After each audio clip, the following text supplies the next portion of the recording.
Bonjour chers étudiants. On va entamer quelques exercices concernant le premier cours, niveau 3e collège. Exemple de quelques matériaux dans notre vie quotidienne أو ما يسمى بالعربية أمثلة لبعض المواد المستعملة في حياتنا اليومية. On va résoudre ce premier exercice. On va lire. On met 3 types de plastique. PVC أو ما يصطلح عليه ب بوليفينيل كلورير. بوليفينيل كلورير وهو مادة بلاستيكية. PS أو ما يصطلح عليه ببوليستيرين. PE أو ما يسمى بولي إيثيلين. إذا عندنا 3 مواد بلاستيكية. On met ces 3 types de plastique dans 2 béchers يعني كأسين. البيشير هو الكأس. هذا البيشير هو الكأس. Le premier contient d'eau douce يعني ماء عذب. et l'autre d'eau salée. إذا عندنا كأسين. الكأس الأول فيه لو دوس يعني الماء العذب، وفي الكأس الثاني إذا الكأس الأول هو هذا، الكأس الثاني هو هذا. الكأس الثاني فيه الماء المالح لو صالي. إذا أنا حاول نوضح لكم ليكزارسيس بالعربية باش تفهموه بالعربية والفرنسية. إذا هنا عندنا دو بيشير، واحد فيه لو دوس والآخر فيه لو صالي. إذا لا بروميير كيستيون: quel est le nom systématique دي ماتيير A B C. إذا عندنا هاد لي ماتيير كتلاحظوهم كاين شي حاجة il flotte وكاين شي حاجة il prend le niveau bas. إذا عندنا A B C A B C. إذا من خلال هاد لي تيست ce sont des tests de flottement. إذا من هاد لو تيست دو فلوتمون يعني بعض كنلاحظوا أن بعض الأنواع مثلا تطفو وبعض الأنواع تنزل إلى القعر. إذا كنعرفوا حنا من خلال الدرس أن بالنسبة للمادة اللي كتطفو في الماء لو دوس هي البي او. إذا هذا أ كتلاحظوا هذا هو لو بيشير نيميرو 1 اللي فيه لو دوس يعني الماء العذب. إذا هنا كنلاحظوا أن هاد أ هذه تطفو يعني الفلوت سيغ لا سيرفاس. إذا هاد أ غتكون هي بي او. إذا تتبعوا معايا في ورقة الإنجاز. بالنسبة لأ غنديروها هي بي او أو ما تسمى بولي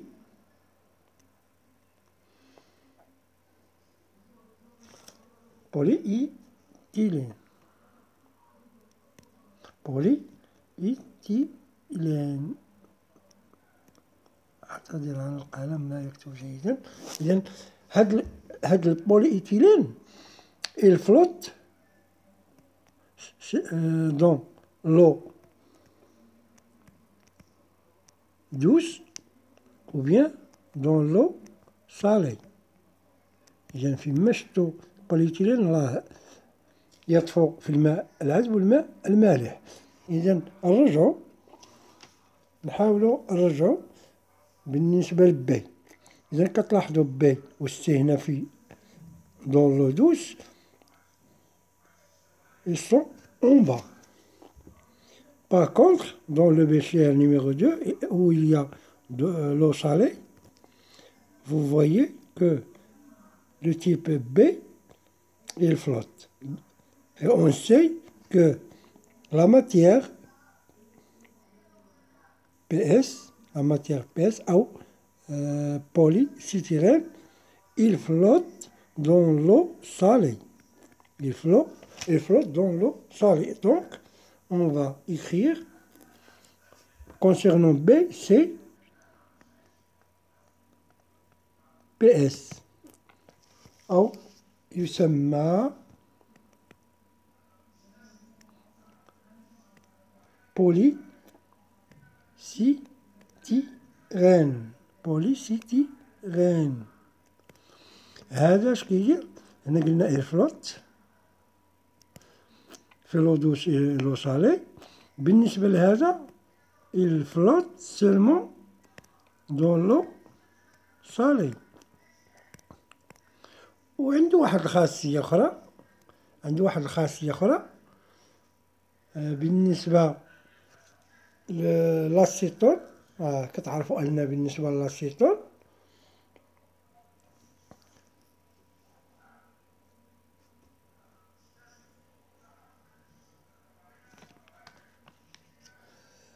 هم عندو خاصية ديال الذوبان. نشوفو بالنسبة للسي. إذا بالنسبة للسي كتلاحظوا إذا بقات لينا غير السي، كتلاحظوا أنه ينزل إلى القعر هنا في لو بيشير نيميرو 1 وفي لو بيشير نيميرو 2، سواء في الماء العذب لو دوس سواء في الماء المالح. إذا هاد السي غيكون هو PVC، بولي فينيل كلورير. إذا نديروها في ورقة إنجاز. إذا بالنسبة للسي غيكون PVC أو ما يصطلح عليه ب بوليكلورير دو فينيل. بوليكلورير دو فينيل. وعنده خاصية أخرى بالنسبة للبوليكلورير دو فينيل، كنا ديجا شفناها في واحد التمرين أو ان اكزرسيس.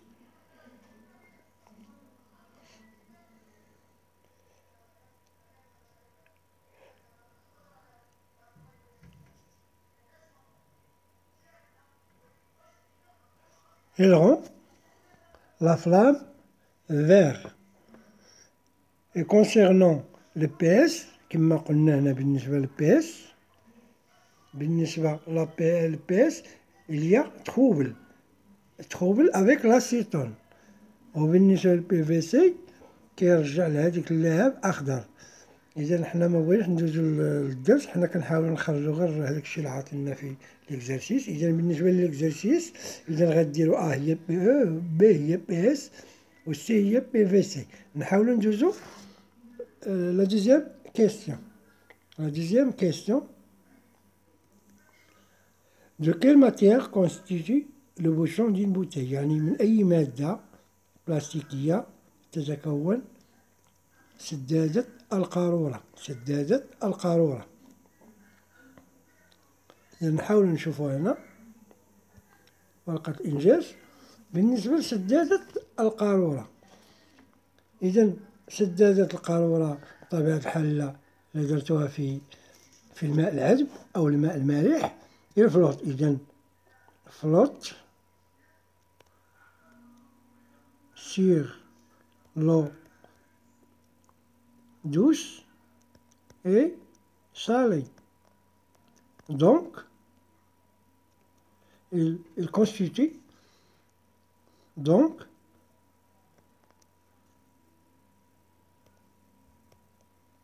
elle se constitue دي PE بوليإيثيلين. إذا هذا هو الجواب ديال السؤال الثاني. نشوفو السؤال الثالث. إذا السؤال الثالث de quelle est les deux propriétés communes entre PVC PS. يعني شنو هما الحوايج اللي مشتركة ما بين هاد المواد البلاستيكية. إذا نحاول نشوفهم هنا. إذا لي دو بروبريتي كومين اونتر PVC PS et PE أولا هي ce sont des isolants électriques أو كما بالعربية اش كيتسماو عوازل كهربائية لا تسمح بمرور عوازل كهربائية لا تسمح بمرور الكهرباء أو التيار الكهربائي. بالنسبة لا دوزيام بروبريتي سي فيبل conductibilité thermique ou bien de la chaleur. يعني القابلية ديال التوصيل، يعني رديئة التوصيل الحراري، يعني رديئة. إذا بالنسبة لهذا الإكزرسيس حنا حاولنا نخرجوه، وكنحاول ندير لكم كلمات بالعربية باش تفهموا إلى تمرين آخر.